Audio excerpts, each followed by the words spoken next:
अस्सलामुअलैकुम प्यारे बच्चों, कैसे हैं आप सब। उम्मीद है कि आप सब खैरियत से होंगे और अपने घरों में महफूज होंगे।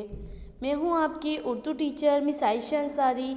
आज मैं आपको उर्दू की किताब पर और उर्दू की कॉपी पर काम करवाऊंगी। उर्दू की किताब का सफ़ा नंबर 89 खोल लें।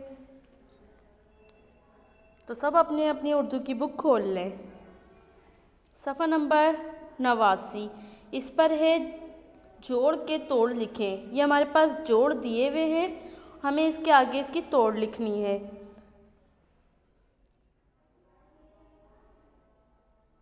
इस तरह साबुन, खुशी, 5, पौधा, मेरा, चाचा, फौजी, इसकी तोड़। इसके बाद है हमारा घर का काम, हिंसी और लफ्ज़ी गिनती।